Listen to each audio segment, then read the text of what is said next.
3, 2, 1. Hello, people. Welcome back to Live in Color, episode number 7. Lucky number 7. What does it mean? We're here on the deck, as you can see. I probably need to mow my lawn here coming up.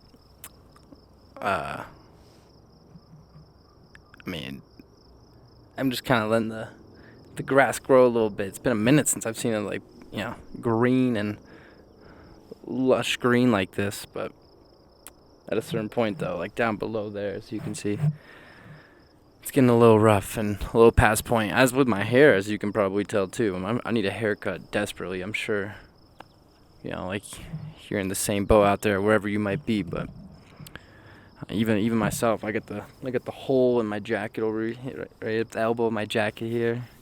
I'm over here struggling. But I decided to, start the first, part of this episode 7 on the deck here. I'm trying to bring this a little closer to me so I can chill, lounge like this. I decided to start the first part of this episode on the deck. It's so nice out here, and with red rocks in the background, as you can see. I believe it's like 70 degrees right now. And it's just past 6 o'clock on Wednesday, the 13th of May here, and for episode 7, I just kind of wanted to, touch base and sort of reflect, because it's sort of been just past a year now that I moved out to Colorado, and when I started working at Red Rocks, and just for the 7th episode, I just kind of feels like and with it just being past a year's time now, it just kind of seems right to reflect on how wild of a year it's been. And I think I said in the first episode or two that if you would have asked me, like if I would have known coronavirus was going to happen, obviously you can't, you can never predict something like that. But, if I would have known, would I have still moved out here? And obviously that's a tough, loaded question, but, I'm not sure. And, I'm not sure I could ever answer that, to be honest with you. But, it's just crazy to see how much things change in a year, really.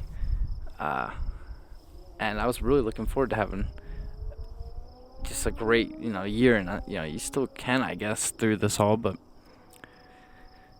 it's been a wild year, and I just feel thankful to be in the position I'm in, to even be living here and like have this like view every day, pretty much, and to, like. I guess I just kind of try to focus on how I can be like thankful, or just recognize what I'm thankful for, really. That I'm at least healthy for what I know, and that for my most of my family is, or my friends, as far as I know, really, and just people in general that I know. I don't really know anybody who has coronavirus. Besides one person, I believe, that I know had it. I'm not going to give any names, really, but I always just being out on the deck. I love being out on the deck, but you always just hear like weird things. There's always hawks flying around, birds flying around. I hope eventually this camera catches one of these hawks that flies around. There's these 2 or 3 huge hawks that fly around, and they chill on top of the roof, and they just kind of hang out and fly across the valley here, and pick out their prey, I guess. But it's insane. They come so close sometimes, and like they circle above, and I'm like, are they trying to come after me? I thought we were friends. I'm over here playing guitar and music for them. Next thing you know, they're flying around at me. But even then, I'm thankful for them. They provide me some entertainment. They provide me a good time. But no, I'm thankful to have found this place, because I found it through like a Facebook housing group, a Denver housing group.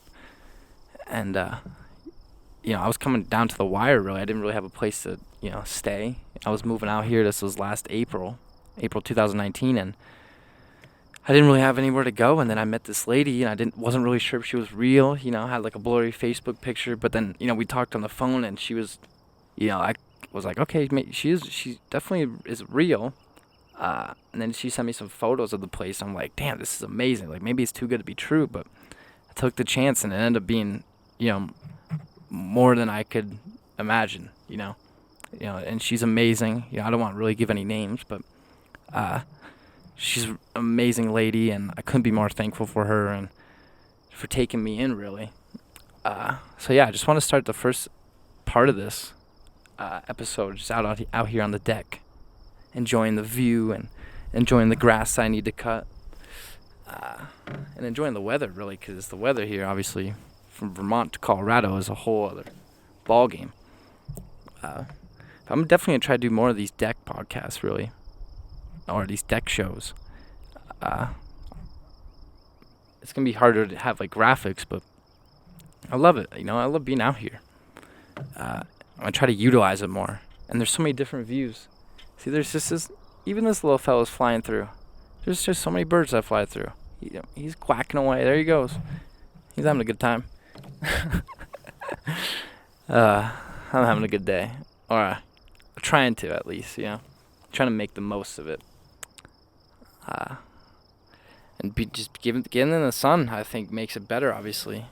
At least for me. That's what I've noticed, just being out in the sun for at least, like, 20 minutes, half hour. I always hear, you always hear those doctor studies about vitamin D, but I think it's definitely true. You get in the sun, you feel so much better. At least I do. It's like a mood changer. I'm not trying to, excuse me, I don't mean to clear my throat in the damn mic here, Oh yeah, okay. I'm just, from the camera angle, you get this view, but from where I'm seeing, I can see like a whole other kind of valley, I guess. The few houses and mountains, and I just see driveways. And I'm like, oh, I didn't see that before. I never recognized that. But yeah, there's a few different things I wanted to talk about today. I had like a few different topics and notes written down. And I think for that part, I might take it inside and finish the rest of this off, or maybe even. That sun does feel pretty good, as usual. Just gotta make sure we're still going with this. I did see, it's kind of like a weekly update at this point. Like states are opening up from before, like Texas and Florida, Georgia. But now you see that Arizona is, I believe the governor just announced that professional sports can return in Arizona on Saturday, which would be the 16th of May. So it's like it's gonna be interesting. I believe that's sort of like, I think they're more looking towards like the MLB to start, the leagues in Arizona. But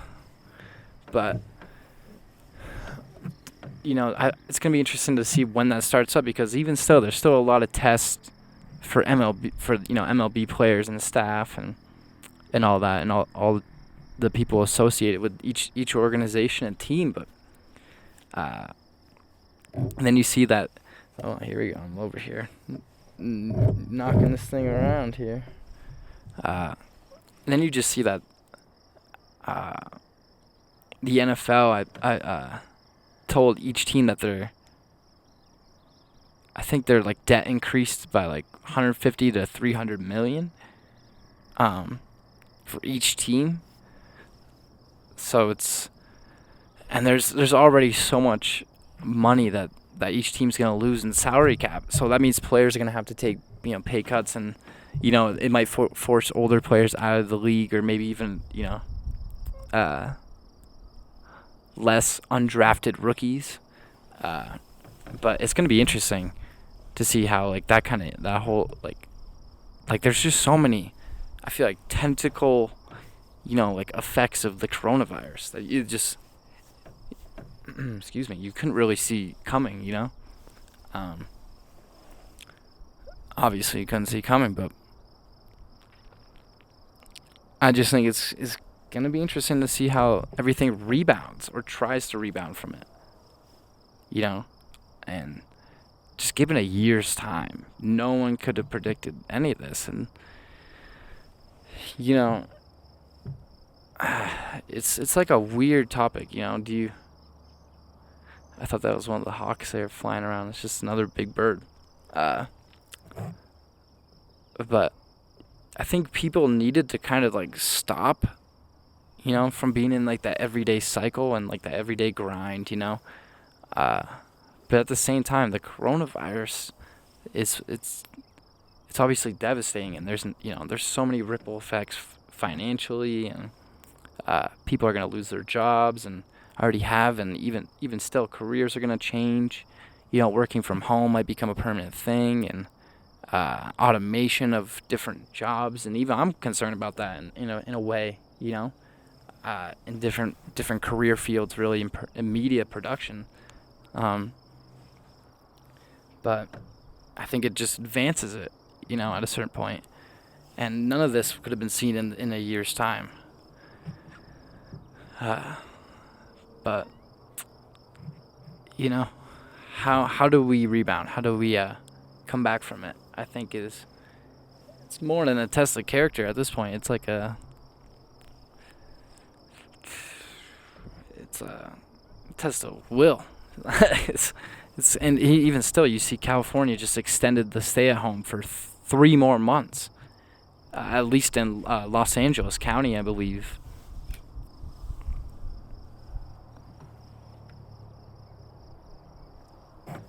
So it's gonna be interesting for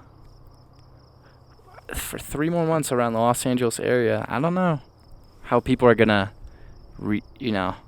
react to that. Even still, it's already been a long time. So, if you're in Los Angeles or in the Los Angeles area, man, you gotta keep your head up, I guess. And maybe this is it. Maybe this is your, nature telling you to get, or just some sort of, I don't even know, some sort of higher power telling you to get out of Los Angeles. Yeah.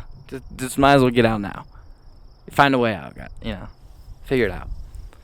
But all right, we're gonna try to take it inside here for the rest of the show here. Let me pause it. Check. Hey.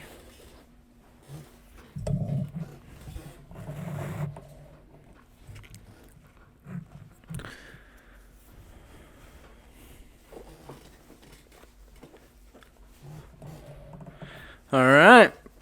Welcome back to the rest of episode 7 here. Living Color with Matt Woodward. This is a more familiar setting. Not to say that the deck isn't at this point, or hasn't become a familiar setting. But I do like this little setup that I have here, but at the same time, I'm just always, I've said it many times, I'm trying to find, ways to make it better. And, do I want to put graphics here or graphics like here? Maybe block out, like the arm a little bit, and, just different little things. But, I just kind of wanted to just finish the rest of the show in here. And there's a few different little things that I want to talk about. And some of them were actually kind of local to where I'm at, out here in Colorado. And that was, there was a restaurant in Castle Rock, Colorado, which is south of where I'm at, and south of Denver. C&C Coffee and Kitchen in Castle Rock. They kind of went viral on Mother's Day. They just basically opened up against the state orders. Basically, we're in Colorado. It's only, I'm sure, like across the country, in most places, it's, you only can um, you only can get takeout or curbside pickup, and CNC Kitchen and Coffee, or Coffee and Kitchen, they decided to, on Mother's Day, they're like, screw it, we're going against, the order in place, and they just opened up, and there was a viral video that circulated across Twitter and social media, and it was basically it just showed, I don't even know how many people, basically a packed, full restaurant with people of all ages, little kids, grandmas, grandpas, you know my families, everything you could imagine, basically like a normal packed restaurant like you would see. And someone kind of walked around with like the cell phone on the hip video,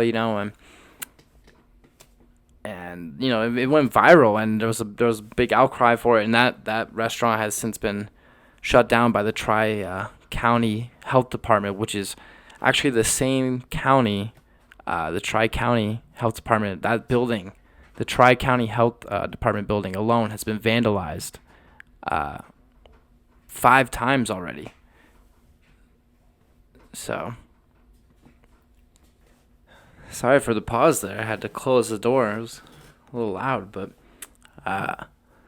yeah, it was interesting to see that the Tri-County Health Department, they closed that restaurant, the CNC Coffee and Kitchen in Castle Rock, and that was the same building, as I mentioned, that was vandalized 5 times, or at least that department's building was vandalized, and it's interesting, and that was on Mother's Day. That was Sunday, and I'm recording this on Wednesday, the 13th of May.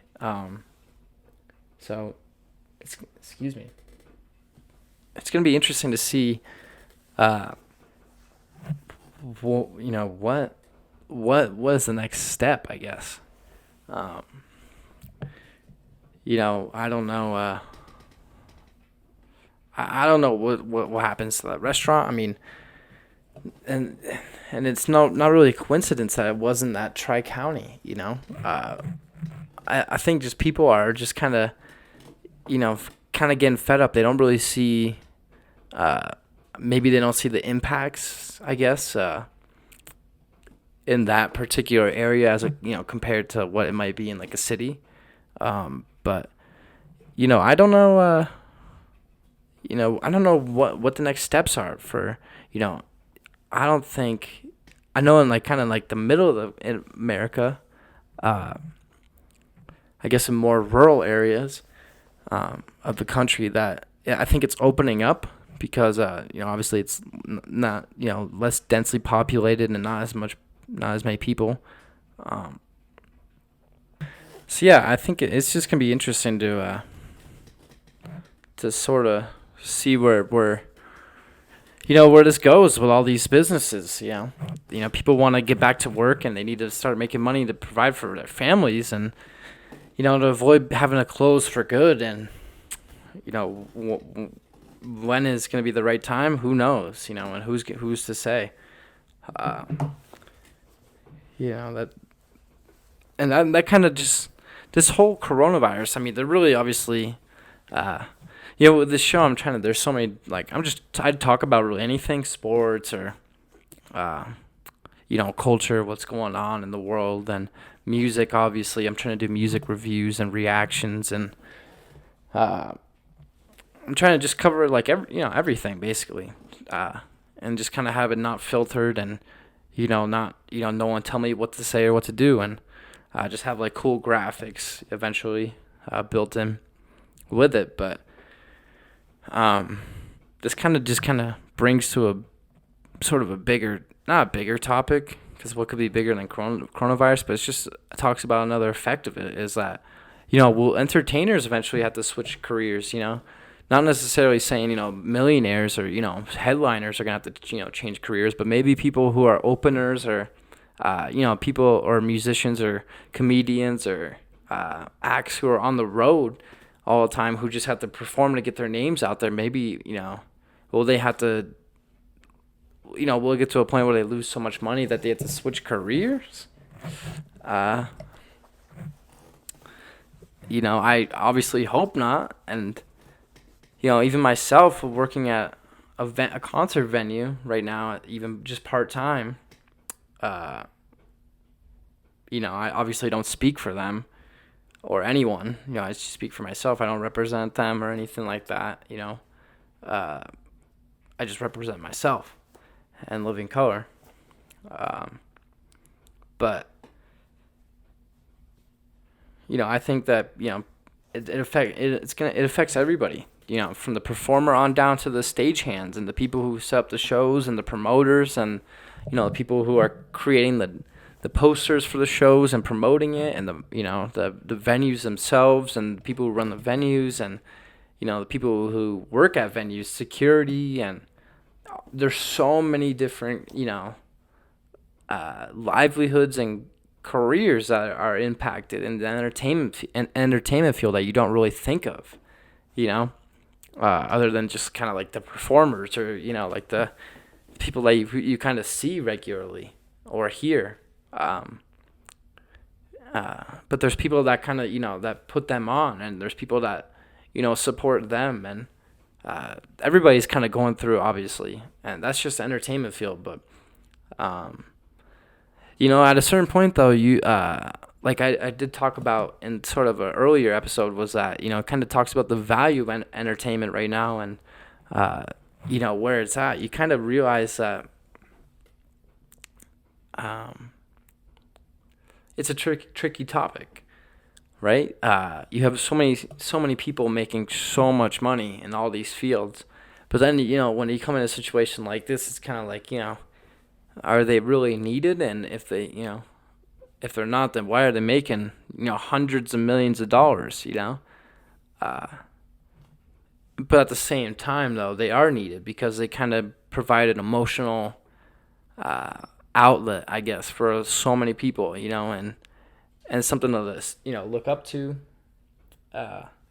and something to provide some inspiration for, and provide them an escape from their daily lives and all that. And so this isn't to say that sports or music or just entertainment, so many entertainment forms aren't worth their money or aren't worth their value, because there is value. Obviously, there's so much in it. And you see it more than ever now, because there's no way to be entertained, really, other than what you watch on TV or listen to or, have downloaded, or, what you stream. There's just, there's obviously a bunch of ways to be entertained, but, not in a live sense, and that takes out, the most important aspects of entertainment is the live form, live sports, live concerts, all of it, That's not even just talking about the main forms. There's so many different, that goes down to even like cheerleading, all that, like just stuff like that, cheerleading competitions you see on ESPN, those are on ESPN, like those high school competitions. They've been on that for years. Bowling, all those sports, bowling, golf, there's like ripples on down, and there's billions and billions of dollars at stake, right? And people are, set to lose that, and are losing that right now. So that's why it's like, we're in a crazy time that no one could have predicted, And it's hard to really talk of things other than Corona. I try to be like positive myself, and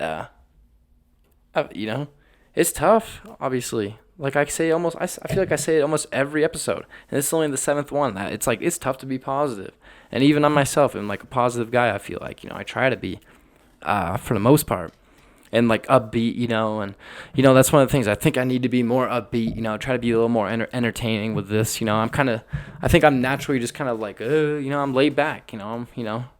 Just have that. I just kind of chill. I'm not like I'm trying not to get too over the top anymore. I feel like that's something I'm trying to learn from maybe like my not my past, but like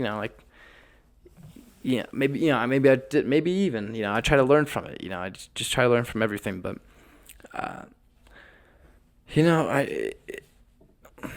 it goes back to how I started this. There's a lot that has changed in the past year, and I've learned a lot just living on my own now. Finally, and this is I don't think this is like the scenario I could have imagined, but I couldn't be more grateful to kind of be where I'm at right now, and I'm praying that nothing changes with it, and like you know knock on wood that like nothing drastic, no drastic measures happen, but I write down. I've been like I write in my journal. I try to do that. Still try to do that every day, even though I just started at the start of this. I started at the month of May, and I missed a day or two recently. But even so, I think I've written for maybe 9 of the 13 days, 8 of the 13 days, 10 of the 13 days, something like that. But I just try to write down, and try to write what I have, and what I'm trying to do again, and I think that's kind of the only way you can really you can only remain level-headed with this thing, right? I mean, I'm talking to myself basically into a camera, because I'm not, I haven't met anybody, really in Colorado. I made some friends. And that's not to say I haven't, but it's a harder transition, obviously, from living in an area that you've known your whole life to moving across country, kind of, and not to say I'm obviously not the only one. There's millions probably of people just like me going through it around the world, obviously, and probably in more drastic scenarios and more dire, maybe. Who knows? I just I just try to write my goals in the little journal, try to reflect on what I did that day, what I'm trying to do maybe the rest of the day or the rest of the week, or the following day, what I have coming up. And I try to just be generally positive with it, because that's all you can do, right? So I just wanted to touch on like the little entertainment part of it there, kind of reflect on that, because kind of had me thinking when I thought about moving out here and what I moved out here for, and what I'm trying to do, and how this might change all my plans, and might try and change my outlook. I might have to take into every little thing into consideration at this point. So I just wanted to touch on that little part of it, but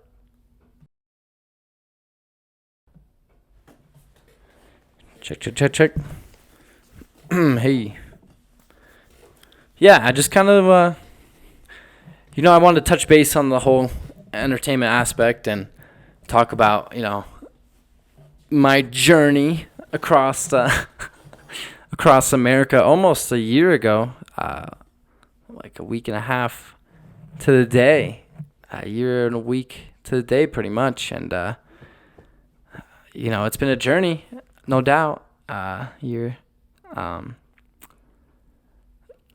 you can't predict, but I've been fortunate to, like I mentioned in the last episode, in episode 6, I was fortunate to work a ton of shows, and I just kind of want to touch on like what I've been listening to recently. I've been playing a lot of Greta Van Fleet lately, and Oasis, believe it or not. Both of those, I love Oasis. To be honest with you, I really do, and I do love Greta Van Fleet. I like them a lot. Maybe not love, but I like them a lot. There's no doubt. Especially working their show at Red Rocks. Like I mentioned last episode, I believe there may be a DVD. I don't know anything. Excuse me, so I can't speak on it. And I don't represent, obviously, either Red Rocks or Greta Van Fleet. I just represent Living Co. and, myself. But, I think there could potentially be a Greta Van Fleet Red Rocks DVD. And they're incredible. At least incredible musicians. Like their musicianship is to see it live and that close. It's an amazing thing. Like they have a lot of talent, and they get a lot of flack, and I think it's because they do try to. I think what it was is that they denied that they try to emulate the Led Zeppelin sound, because they do, and then they tried to say that Aerosmith is a bigger influence than Led Zeppelin to Greta Van Fleet, but or at least to the members. And I guess maybe that's how they personally feel, but I don't think it comes across in the music. Obviously, I think it's clearly that they get their main influence from Led Zeppelin. And it's not a bad thing to be compared to one of the best bands of all time, if not the best, right?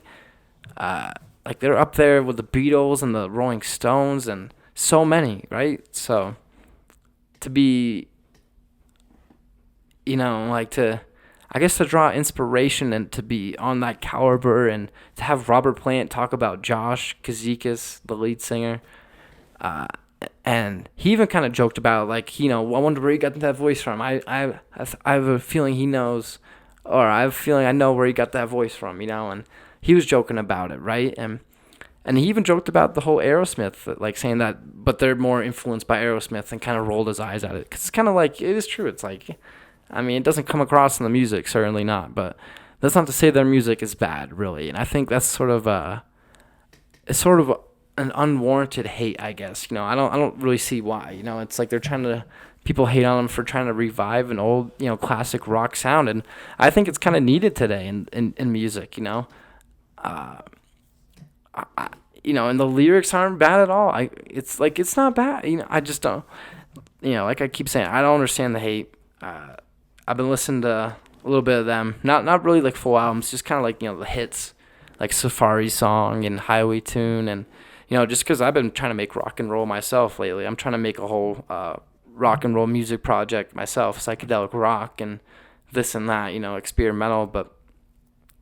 I'm trying to just draw on different inspirations. I'm trying to make an album for this summer, and I think I kind of got a group name down. I don't want to give it away now, but I think I might have something. And so yeah, I've been listening to some Greta Van Fleet, and like I mentioned, I've been listening to Oasis too. I love Oasis, and I was kind of wondering like why they never popped off in the United States. Like obviously you always hear Wonderwall, and that's kind of the main song they're like associated with at this point, right? Like. When you think of Oasis, you kind of think of Wonderwall, like you're my, Wonderwall, right? You think of that, but it's strange that they didn't really pop off in the United States like they did, in Britain, obviously, in the UK, and in Europe, like they were big there, but I think they have some great songs and. Like some might say is a tremendous song, and Rock and Roll Star, and Shaker Maker, Morning Glory, the whole What's the Story Morning Glory album's great. Definitely Maybe, the whole album's great. Like Oasis is a great band, like Go Let It Out, all of it. I love Oasis, actually, like, I definitely liked, I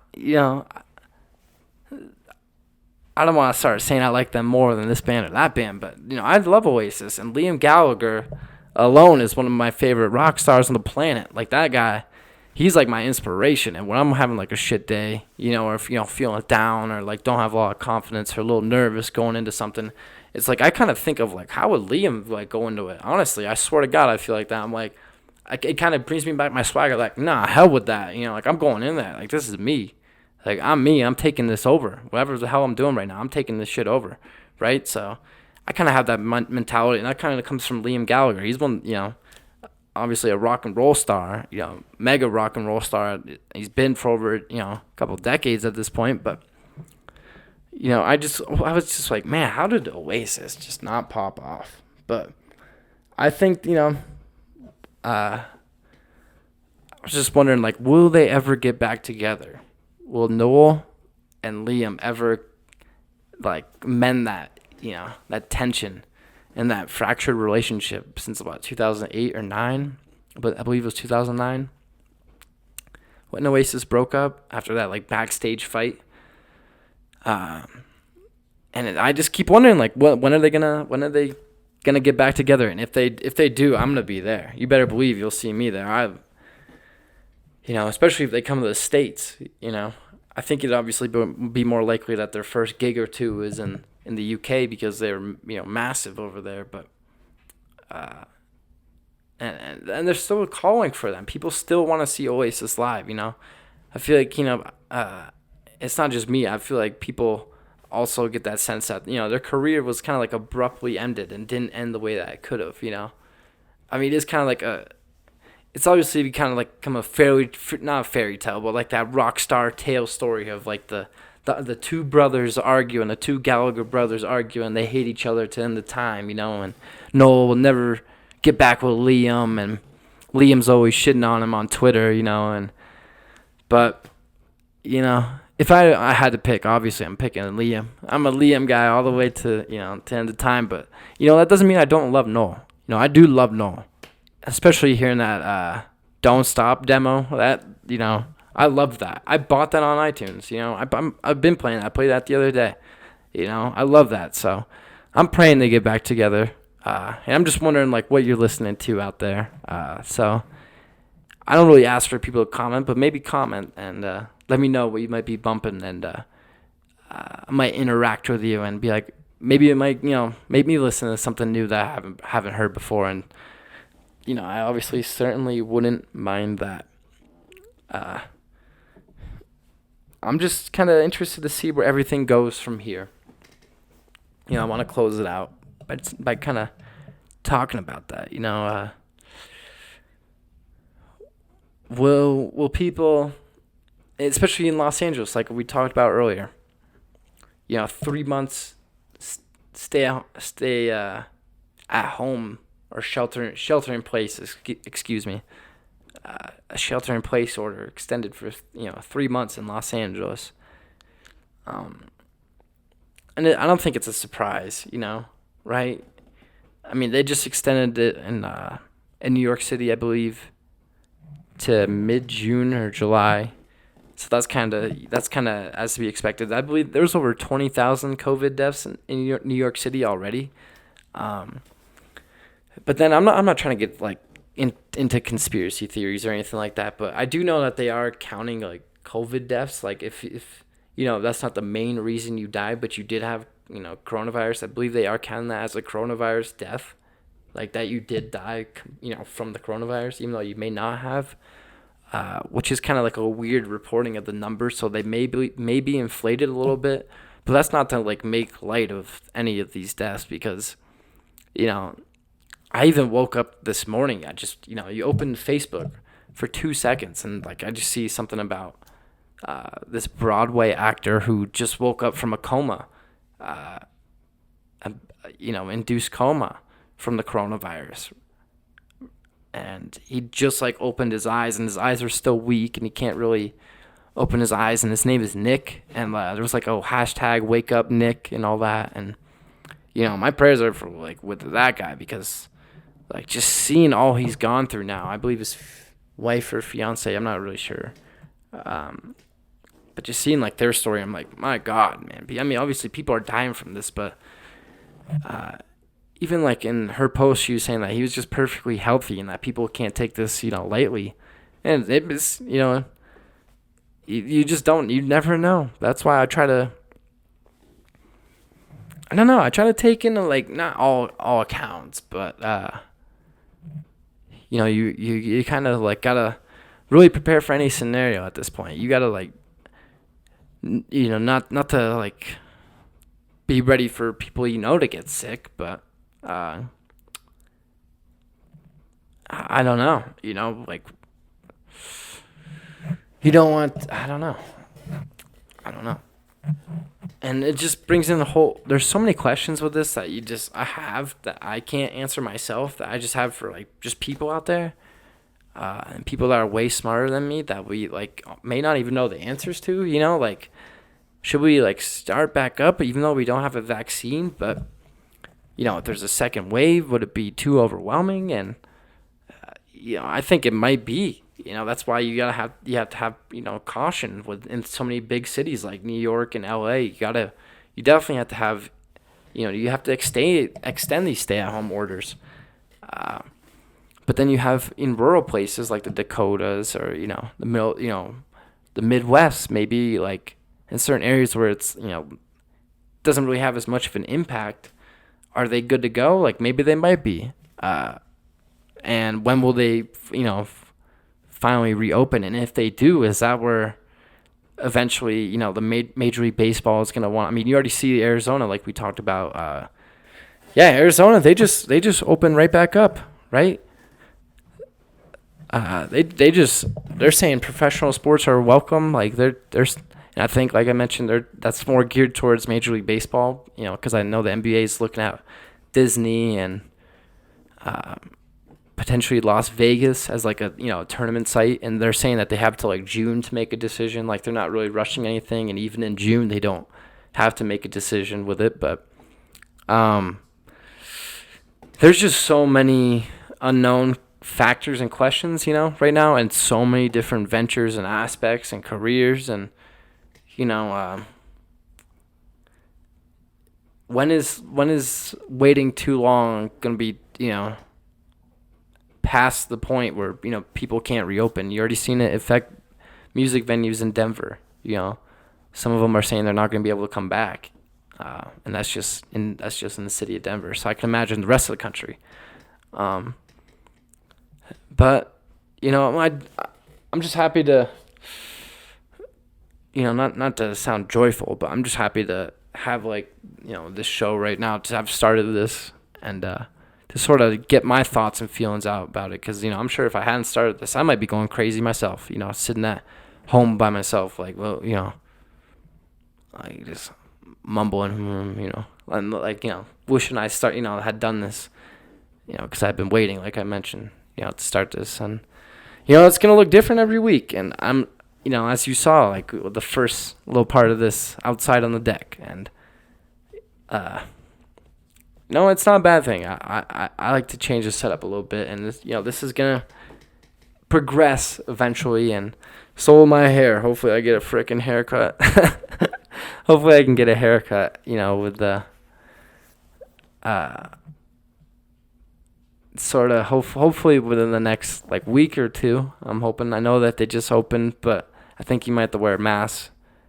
I actually just bought a $5 mask, even though because I was wearing the scarf, which wasn't really that comfortable. But yeah, the hair's going. I'm sure by next time you'll see me, it'll be a little worse. But I'm gonna try to get another one out by the weekend, and it's pretty much by the time this comes out, it's gonna be a week till I'm 27, so it's kind of getting there, and I don't know what to make of it, but we'll see. But I appreciate you watching and listening wherever you might be. Thank you, as always. I hope you're happy, healthy, staying positive. I hope your family and your friends, whoever you may know, is doing well and positive and healthy and doesn't have corona or isn't affected by it, even though we all might be in some sort of way. But yeah, for episode 7, this is Living Color with Matt Woodward. I will see you guys so hopefully by the end of this week, towards the weekend and into next week. And hope you take care, and hope you have a good rest of the week and into the weekend. We'll see you soon, and for Living Color, this is Matt Woodward signing off. Take care, guys. See ya.